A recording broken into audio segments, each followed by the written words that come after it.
networks, though. They're really challenged. So you've got the Joy Reids of the world that are on thin ice and may soon be fired for all the nonsense they're spouting. And then you got people like Joe Scarborough who were spouting nonsense as recently as last Monday. You know, you're somehow a Nazi if you're going to vote for Trump, all that good stuff. And now Joey Boy is like trying to become the reincarnation of Tucker Carlson, complete with the tie. He's now wearing a jacket on set instead of the sweatshirt. He's like Mr. Prim and Proper. I mean, this is like one giant 180. Amir, I mean, it is, again, the scope and scale of this victory is sweeping. And we can focus, by the way, we can focus on Donald Trump if we would like. But this goes so far beyond Donald Trump. Make no mistake, his victory, again, historic. But you look at Republicans across the nation. You look at how handily they're winning states. As Willie said, you look at Illinois, a 4-point margin. Illinois, a 5-point margin in New Jersey. This is a Democratic Party that has been just wiped out this morning. Yeah, Republicans steamrolled. They have captured the Senate. The House still up for grabs, but those close. Yeah, so he's talking about also how they kind of went too far on the culture stuff. We've heard this from Carville as well. I believe it more from Carville, only because James Carville, who ran the Clinton campaign, has been in Democrat politics for decades. He actually was warning people about this ages ago. Joe Scarborough, on the other hand, just like drank the Kool-Aid yesterday, right? Like he's looking at the handwriting on the wall. He knows that Brian Roberts, his Comcast boss, is not too happy. He knows that the company may be sold. And he's not the only one suddenly changing their tune. I want to take you over to a show that we all hate. That would be The View. And take a look at what they're now saying. Here we go. Welcome back. So it turns out every holiday season, political talk can be a tough topic to get into. But given the results of last week's election, Yale psychiatrist Dr. Amanda Calhoun suggested to Joy Reid that some people should sit this one out. Take a look. There is a push, I think just a societal norm that if somebody is your family, that they are entitled to your time. And I think the answer is absolutely not. So if you are going into a situation where you have family members, where you have close friends who you know have voted in ways that are against you, like what you said, against your livelihood, and it's completely fine to not be around those people and to tell them why, to say, I have a problem with the way that you voted because it went against my very livelihood and I'm not going to be around you this holiday. I need to take some space for me. Mm. So, yeah.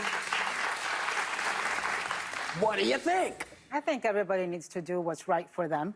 Yeah. I think you need to look into yourself, and if going to a family gathering or with friends where it's going to stress you out, then don't go. I'll tell you, Al has 5 children. Your husband. My husband has 5 children.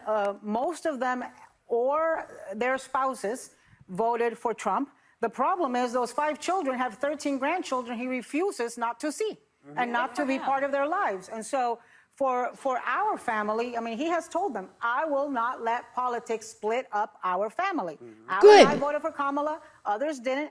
He is going to see his grandchildren come hell or high water. That's the choice that works for him. I'm all for healthy boundaries, but I tend to think mashed potatoes are the great equalizer. Like, you don't want to spend Thanksgiving by yourself because you can't set politics aside. Like, I find that every day in every job I've worked in social circles I've run in, I've been around people who have different politics than me, and it's never gotten in the way of having friendships with them. I wouldn't have had any friends. I wouldn't have had any Really? friends if I had to only pick the ones where everyone agreed with me. And so now there are times, and I wouldn't be with you. I check in with myself and say, am I up for this? Because I also know struggling with mental health, there are times I'm not, and that's okay. You step away, but it will never be the defining point, because toxic personalities don't have political affiliations. It's a personality trait that sucks, and we all are related to people like that. So whatever your reason is, I would never let my politics be the reason I don't show up to see my family, because they won't. Okay, you know what? Like, I'm not totally buying this. I'm really not. I mean, they're suddenly like, oh yeah, we're all fine. We're one big happy family. We listen to one of the ladies say, oh yeah, I'm friends with everyone. No, you're not. You're not. What have we been through the last 4 years? But cancel culture on steroids. It was fine to effectively spit in the face of somebody that was voting for Trump. I mean, for goodness darn sake, what did the former president of the United States? I was going to play it for you, but I don't have it. I think I already flushed it. This is Biden talking about how half the country are nothing but a bunch of pieces of garbage. I mean, he called half the country garbage. Let me tell you, there was no getting along with everyone.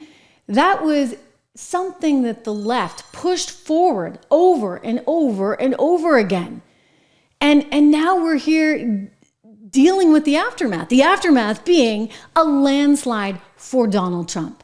So that landslide for Donald Trump tells you something. It tells the ladies on The View that they better wake up if they want to continue to have jobs. Well, the smart ones, that is. And then there's, well, people like Sonny. I really do feel that this candidate, President-elect Trump, is just a different type of candidate. From the things he's said and the things he's done and the things he will do, it's more of a moral issue for me. And I think it's more of a moral issue for other people. We're just, I would say it was different when, let's say, Bush got elected. You may not have agreed with his policies, but you didn't feel like he was a deeply flawed person, deeply flawed by character, deeply flawed in morality. I think a lot of Dems called him deeply flawed and humanized him. But you got to admit, they're very different figures. I mean, you along with Milley and along with John Kelly warned us about how deeply flawed he was as a candidate. And so I think when people... Yeah, I'll tell you, you know what? She's going to double down on her hate. Joy Reid is going to double down on her hate. And I have a prediction.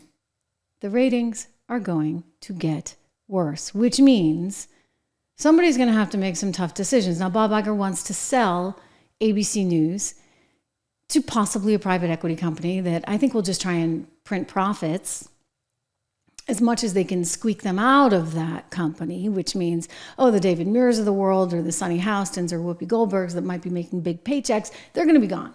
They're going to be like, see ya, because they can't actually continue at that pace unless they get more appeal. And they don't have the mass appeal, and they cost a lot of money to produce. And we're living in a new world. You know who knows this? The folks over at CNN. CNN announcing that it is axing some top talent, asking people to take less money, engaging in layoffs right now. Look at this. Daily Mail headline, CNN will axe top stars in layoffs. They're going to see hundreds fired. One of those hundreds happens to be another one of my former colleagues. It's a very small world. Chris Wallace, he's going to be leaving CNN. Now, he's trying to get ahead of the news curve. He's putting it out into the media that he's been so inspired by Joe and by Tucker. Let me tell you, buddy, you are no Joe and you are no Tucker. We have the 7th highest mortality rate in the world. Our mortality rate is higher than Brazil. It's higher than Russia.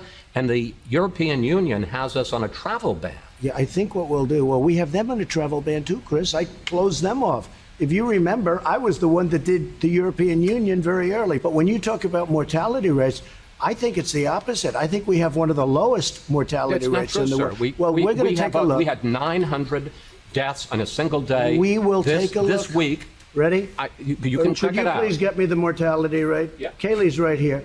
I heard we had one of the lowest, maybe the lowest mortality rate anywhere in the world. You have the numbers, please? Because I heard we had the best mortality rate. The case fate of similarly situated countries, as Dr. Burks points out, and this is number one low mortality rate. I hope you show the scenario because it shows what fake news is all about. Okay, I don't think I'm fake news, but we'll put there you were. We'll put our stats on. You said we had the worst mortality rate in the world. All right.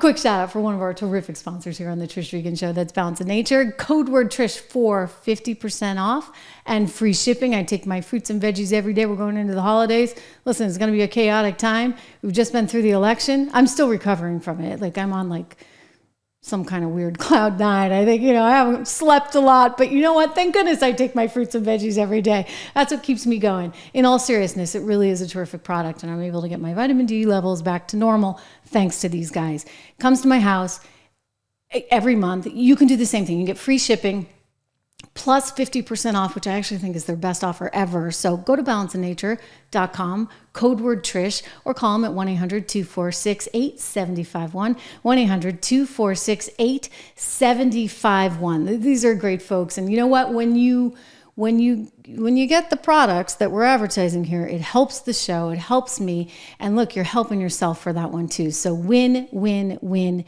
win.